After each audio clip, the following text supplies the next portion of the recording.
les petits pâtissiers. Alors aujourd'hui avec cette nouvelle box, on va faire ensemble des cake pops. Alors je pense que tu connais ce que c'est un cake pops, donc c'est une boule de cake qui est après enrobée de glaçage ici multicolore comme tu peux le voir. Alors dans la box se trouvent différents ingrédients que je vais te demander de réunir puisqu'on va commencer par faire la pâte à cake qui compose du coup ce cake pops. Tu vas avoir besoin du sucre, du beurre, des œufs et de la farine. Alors moi j'ai déjà mélangé le petit pot de levure qu'il y a dans ta box dans la farine, donc tu veux faire pareil que moi et déjà bien incorporer ces deux ingrédients dans le bol lorsque tu prépares tes ingrédients. Alors moi ma pâte à cake, tu vas voir elle est très simple, je vais la faire au robot. Si tu n'as pas de robot à la maison, tu peux utiliser un petit batteur et tu peux même sinon le faire à la fourchette. Je vais t'expliquer comment tout de suite. Alors moi je vais d'abord mettre mon beurre dans la cuve de mon batteur. Donc ici on est sur un beurre qui est tempéré, donc c'est un beurre qu'on sort à l'avance du frigo. Idéalement 1 heure à l'avance si tu y penses, pour qu'il soit bien mou. Je le mets dans la cuve. Je vais mettre par-dessus le sucre fin. Hop. Et donc là j'utilise la feuille de mon batteur pour mélanger ces deux ingrédients ensemble. Alors toi, si tu n'as pas de batteur à la maison, je te disais, tu peux le faire à la fourchette. Et à la fourchette, tu vas écraser les deux ingrédients ensemble et tu vas obtenir une sorte de purée, comme on va avoir ici avec le batteur dans quelques minutes. Donc ça prend un certain temps. On va déjà préparer les œufs près de soi. Et ici, dans cette recette, il va être important de mettre les œufs un à la fois. Donc on ne va pas mettre les 3 œufs directement dans la pâte à cake, sinon on risque d'avoir des remous. Je vais te montrer le résultat que j'obtiens ici dans la cuve de mon batteur. Voilà. Donc, hop, je décroche ce qui a collé. Je ramène ce qui a sur les parois.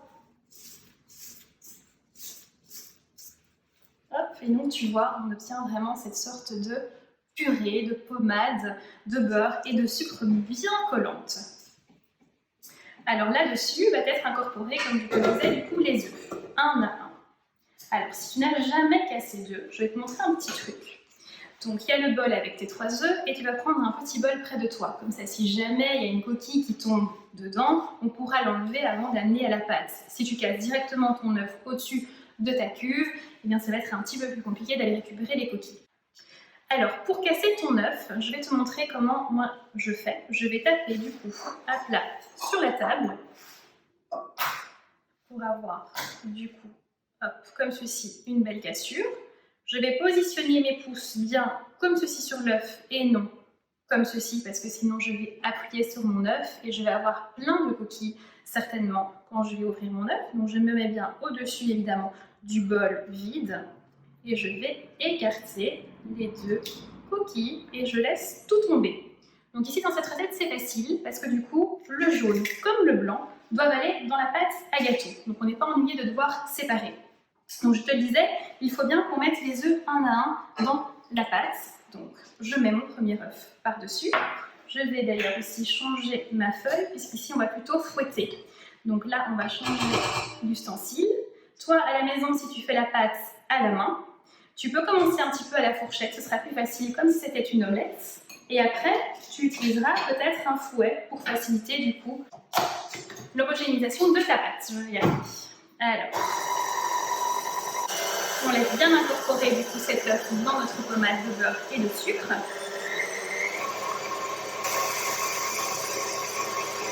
Alors comment est-ce que tu vois qu'une pâte est homogène? Une pâte est homogène quand elle est lisse et qu'elle n'a plus de morceaux. Donc il faut vraiment qu'elle soit bien lisse avant d'incorporer ton second œuf. Donc là je peux y aller. Donc tu vois, j'attends chaque fois bien entre chaque œuf. Et on va mettre le dernier.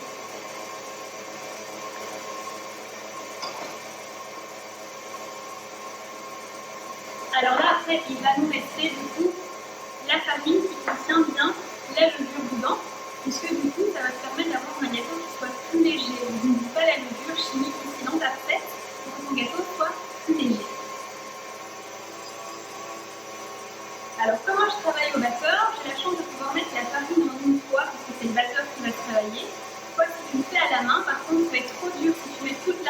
coup.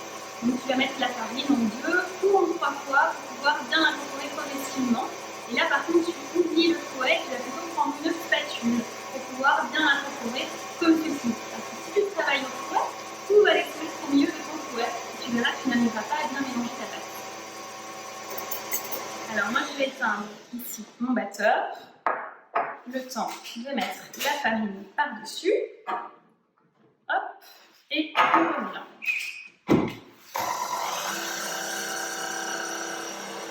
Donc tout doucement quand on met un batteur, parce que si je mets une trop grande vitesse, ouf, il va y avoir un nuage de farine qui va sortir du bol et on va être tout blanc. Alors je vais racler un petit peu les bords de la cuve, parce que ça c'est le petit inconvénient quand on travaille au batteur. C'est que, hop, tu vois, tout est coincé sur les côtés. Donc je vais ramener. Mais tu as déjà pu entrevoir que j'avais une belle pâte à cake. Hop, alors on remet un petit peu.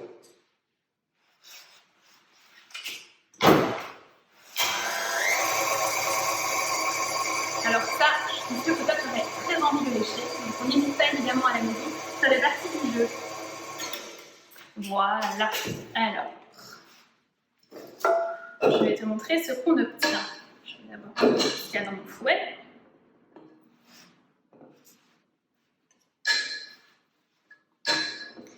Alors après, pour la cuisson de ce cake, il faut penser évidemment à préchauffer le four à 180 degrés avec la fonction chaleur tournante située à la maison. Voilà la pâte à cake que l'on obtient. D'accord? Une belle pâte à cake bien lisse, sans grumeaux et donc bien homogène, comme je t'ai expliqué tout à l'heure. Il te faut un moule. Alors peu importe le moule, la forme du moule, il faut juste un moule pour pouvoir cuire évidemment ton cake dedans, puisqu'on ne peut pas le mettre comme ça dans le bol.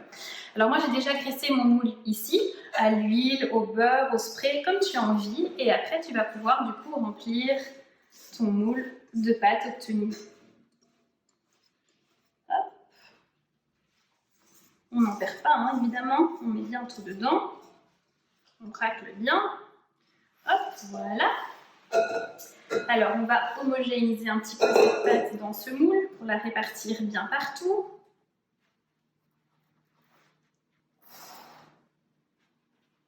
Hop, hop. Et après, ça va aller en cuisson. Donc, plus ou moins 20 minutes. Donc, à 180 degrés, comme je te le disais. Maintenant, le temps va peut-être être un petit peu différent chez toi parce que chaque four cuit différemment. Donc, je te conseille de vérifier la cuisson. Comment vérifions-nous la cuisson d'un cake? Eh bien, il suffira d'aller planter la pointe d'un couteau au centre du cake. Si la pointe ressort sèche, c'est que ton cake est cuit. Si elle ne ressort pas sèche, c'est que ton cake n'est pas assez cuit et il faudra encore le mettre quelques minutes. Donc, moi, j'enfourne celui-ci pour une vingtaine de minutes, du coup, à 180 degrés. Alors, comme je te le disais, nous faisons la méthode traditionnelle du coup des cake pop. On a fait nous-mêmes notre propre cake. Il faut savoir du coup que le cake pop a été inventé pour utiliser normalement des chutes ou des cakes qui sont un petit peu rassis, un petit peu vieillis, et pour pouvoir leur donner une seconde vie. Donc en fait, normalement, tu dois travailler avec une pâte à gâteau qui est sèche. Donc là, si tu fais ton cake le jour où tu vas faire des cake pop, il va falloir le faire vieillir. La méthode pour faire vieillir ton cake, eh bien, c'est de le mettre au frigo. Donc, une fois que ton cake sera cuit, alors, petite astuce pour les démoulages de ton cake, tant que j'y pense, un cake ne se démoule pas à chaud. C'est-à-dire que tu ne vas pas démouler ton cake dès qu'il va sortir du four. Parce que bien souvent, il va coller, il va craquer après. Donc, il va falloir attendre un petit peu qu'il refroidisse dans ton moule. Plus ou moins 10 minutes, un quart d'heure. Après, tu vas poser la grille par-dessus, tu vas retourner et ton cake va se démouler. Quand ce cake, du coup, sera refroidi, il faudra que tu le places au frigo, idéalement 1 à 2 heures ou une nuit si tu as le temps et que tu veux faire la suite le lendemain. Ça, c'est à toi de voir. Donc moi, j'ai déjà évidemment un petit peu travaillé avant cette vidéo et je vais aller chercher dans le frigo un cake que j'ai cuit ce matin et qui donc a pris 2 heures de frigo. Je reviens. Alors, ça, c'est donc la moitié du cake que tu viens de voir que j'ai cuit, parce que l'autre moitié, je l'ai déjà prélevé pour déjà former les boules qui doivent aussi reposer au frigo. Je t'explique ça tout de suite, une chose à la fois. Donc là, ton cake est cuit, refroidi et passé 1 à 2 heures au frigo ou une nuit, et on le ressort. tu vois évidemment que les bords du cake sont plus secs que le centre. Quand tu vas émietter ce cake, puisque c'est comme ça que ça va se passer, on va émietter le cake pour pouvoir former ensuite les boules, et bien toutes ces parties sèches vont un petit peu te gêner après quand tu vas faire les boules. Donc moi je te conseille de parer, c'est-à-dire de découper en fait les côtés, les extrémités de ton cake. Alors évidemment ces chutes, il ne faut pas les jeter, il faut les manger. Maintenant tu pourrais les laisser, mais tu devras faire attention que ça peut laisser des petites parties sèches dans tes boules de cake, et donc ça peut te donner une difficulté après pour glacer tes cake pops. Je vais prendre un bol et je vais émietter mon cake. Alors, je vais d'abord faire des gros morceaux pour que ça rentre dans le bol, déjà pour commencer. Et après, on va émietter assez finement, en fait, ces morceaux de cake. Hop. Donc, tu vois, je vais vraiment tout effriter, en fait, tous ces morceaux, pour obtenir plein de miettes. Alors qu'est-ce qui va se passer ensuite avec ces miettes de cake? Mais il va falloir quelque chose qui permette d'humidifier, tu vois, ces miettes de cake pour pouvoir former les boules comme on a là à côté. Alors c'est ce qu'on appelle le liant. Alors le liant, le plus utilisé pour les cake pops, c'est le mascarpone. Après, on peut aussi utiliser des petits suisses, ça fonctionne bien aussi. Moi j'ai une préférence pour le mascarpone, donc on va travailler avec cet ingrédient-là. Et alors, petit conseil bien gourmand, si tu as envie d'apporter encore plus de gourmandise dans tes cake pops, tu peux travailler avec une partie de mascarpone et ensuite une partie de pâte à tartiner, par exemple. Voilà, là je pense qu'on est pas mal. Donc je vais pouvoir commencer à mettre le mascarpone. Je vais te montrer le résultat que j'ai de plus près, parce que c'est vraiment important que cette étape soit bien vue. Alors, tu vois, donc on a plein de petites miettes de cake. Alors à ça, je vais rajouter, comme je te le disais, une certaine quantité de mascarpone.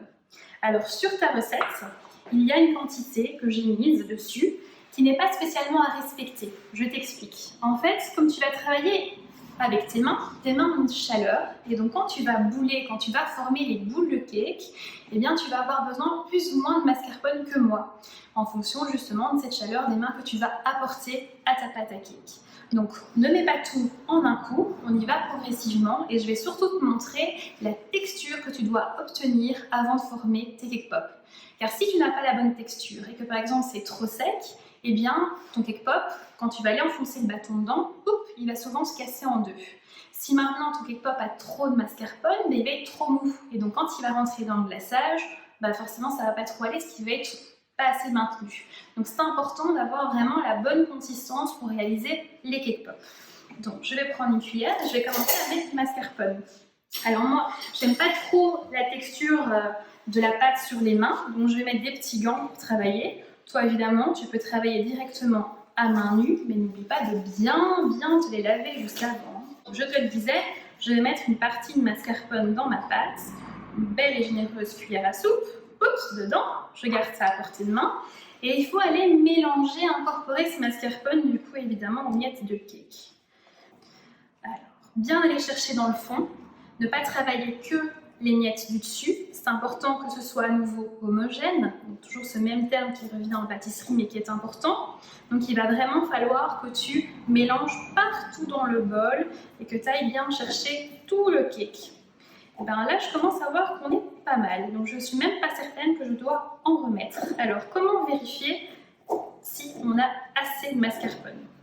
Donc déjà de visu, on voit que ça commence à prendre, mais tu vas prendre une petite partie de la pâte et tu vas la presser dans tes mains, tu vois, et tu vas regarder si elle est bien humide partout et si elle se maintient. Si elle se maintient et qu'elle est bien humide et que tu sens que tu peux commencer à bouler, à former les boules, c'est qu'il y a assez de mascarpone. Si tu vois qu'au contraire ça commence encore à se refendiller et que c'est un petit peu sec, alors là tu vas rajouter un petit peu de mascarpone. Voilà, je vérifie bien, mais on est parfait. Alors, on va prendre une petite assiette, une petite planche, un petit plateau, quelque chose pour aller poser les boules de cake. Parce qu'une fois que les boules de cake seront prêtes, tu ne pourras pas directement les glacer. Comme tu auras manipulé la pâte, elle aura quelque peu chauffé et donc il va falloir la remettre au frigo. Alors je sais, il y a beaucoup d'étapes et de pauses, mais si tu ne les respectes pas, quand tu vas aller tremper ton cake pop dans le glaçage, pouf, il va rester tombé dans le glaçage, il va se noyer. Donc ce serait dommage que tu remontes ton bâton et qu'il n'y ait plus la boule de cake. Donc pour éviter ça, il faut vraiment respecter ces temps de froid et ces temps de pause. Ça, c'est la magie du cake pop, c'est vraiment ces petits temps de pause qui vont faire la différence. Donc je vais prendre, suivant la taille que tu as envie évidemment pour tes cake pop, un petit peu de cake comme ceci dans la main. Et je prends pour habitude de d'abord un tout petit peu la manier, la manipuler avant, pour d'abord être sûre qu'elle colle bien et pour éviter d'avoir après des petites stries dans ma boule. Donc une fois que je l'ai un petit peu du coup malaxée, je vais faire comme des boulettes de viande entre les mains. Je vais bouler mes cake pop. Hop. Voilà, après je réarrondis et je pose tout simplement sur mon assiette. Et je répète évidemment cette opération tant que j'ai de la pâte. Normalement, avec les quantités de la box, tu vas faire une vingtaine de cake pops si tu respectes la même taille que moi. Et je reboule. C'est facile, hein? Je suis sûre que ça va être une de tes étapes préférées de la recette. Et je dépose. Et ainsi de suite. Je t'en montre encore une, mais je pense que tu as compris le principe. Et donc, je vais pouvoir te montrer la suite. Je reboule. Voilà, je réarrondis bien et je pose. Alors, comme je te le disais, du coup, ces boules de cake pop ne peuvent pas glacer directement et donc vont reposer au frigo. Il faudrait idéalement attendre une petite heure avant de les glacer. À nouveau, ça peut être plus longtemps si tu as envie que la recette dure plusieurs jours, c'est possible. Mais là, du coup, il faut minimum 1 heure au frigo. Donc, je vais placer celle-ci au frigo et je vais reprendre celle que j'ai faite tout à l'heure pour te montrer le glaçage. Voilà celle que j'ai donc faite tout à l'heure et que l'on va maintenant glacer ensemble. A été vraiment inventé un glaçage à cake pop. Ce sont des petites pastilles qui existent en plein de couleurs, qui ont un très bon goût et qui vont se faire fondre au bain-marie ou au micro-ondes, comme tu préfères. Moi, je vais le faire au micro-ondes, mais ça fonctionne donc très bien au bain-marie. Je vais t'expliquer comment tout de suite. Alors, on a du blanc dans la box ici, à cake pop. On a du rose, du bleu clair et de l'orange. Et donc, ce sont ces 4 couleurs qui vont te permettre d'obtenir les effets tourbillons que je te propose ici, comme sur les modèles. Alors, pour faire fondre au micro-ondes, je vais commencer par le blanc. Je vais vider le sachet dans un bol. Voilà.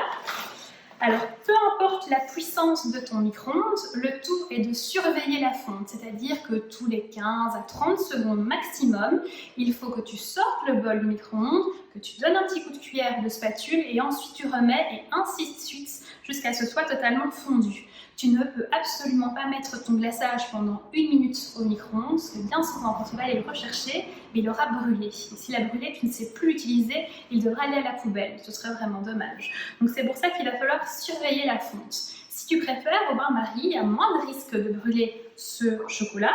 Donc du coup, comment faire un bon bain-marie? Tu vas prendre une petite casserole avec un fond d'eau dedans, un bol plus grand que la casserole avec les pastilles. Tu vas poser au-dessus de la casserole, car il faut absolument éviter que les petites ébullitions de l'eau ne passent dans le bol avec les pastilles. Si les pastilles sont au contact de l'eau, eh bien elles vont figer, elles vont durcir. Donc c'est très important de bien respecter le bain-marie comme je te l'ai expliqué. Moi, je vais donc mettre ça au micro-ondes et je vais faire fondre du coup nos 4 couleurs qui sont devant nous. Alors, on va avoir besoin, pendant qu'il est en train de fondre, on va déjà prendre le reste du matériel près de nous, les bâtons, évidemment. Après, parlons aussi un petit peu du support pour faire sécher, du coup, tes cake pop. Alors moi, j'ai opté pour du sucre dans un saladier. Maintenant, ça peut être n'importe quoi. Le tout est de pouvoir planter tes cake pop et qu'ils tiennent pour sécher, mais aussi pour être présentés après, d'accord ? Donc ça, on va garder près de nous. On va se faire un petit peu de place. Je vais aller voir mon chocolat. C'est pas mal. On y est, je pense. Donc, maintenant, je vais te montrer comment faire les glaçages tourbillons. Tu vas devoir en fait mélanger, mais d'une certaine façon, les 4 couleurs ensemble. Donc, le bol blanc est ton bol dans lequel tu vas planter ton cake pop. Et le tout est de mettre convenablement les couleurs pour pouvoir avoir ce tourbillon. Et en fait, c'est très simple. Il va falloir que chaque couleur fasse des bandes par-dessus le chocolat blanc. Je ne dois donc plus voir le chocolat blanc. Je mets le orange. Voilà. Ensuite, je fais la même chose avec le bleu. Petite cuillère.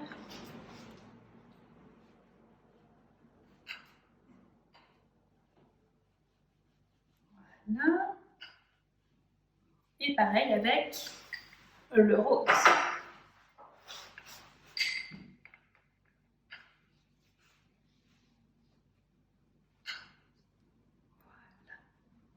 Tu vois, on a couvert du coup le blanc avec nos 3 couleurs.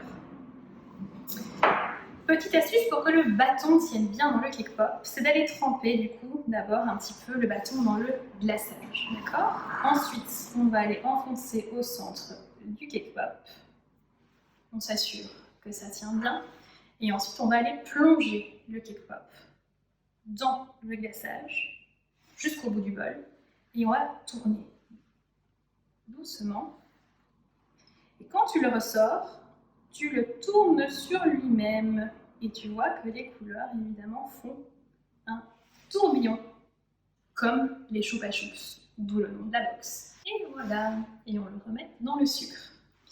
Alors, tu me diras à un moment donné, il va y avoir évidemment un tourbillon de couleurs, et donc du coup, tu n'arriveras plus à avoir des beaux tourbillons comme je viens de te montrer. Donc évidemment, il faudra remettre de la même façon que je t'ai montré les couleurs. Donc quand tu vois que tu n'as plus assez de jeu de couleurs, tu remets ton orange, ton bleu, ton rose et tu recommences. Et comme ça, tu peux faire plein de cake pop. Je pense que tu as compris, donc je vais te laisser maintenant terminer tes cake pop, c'est à toi de jouer. J'espère que tu t'amuses bien avec ces cake pop et je te souhaite surtout plein de gourmandises à la dégustation. À bientôt!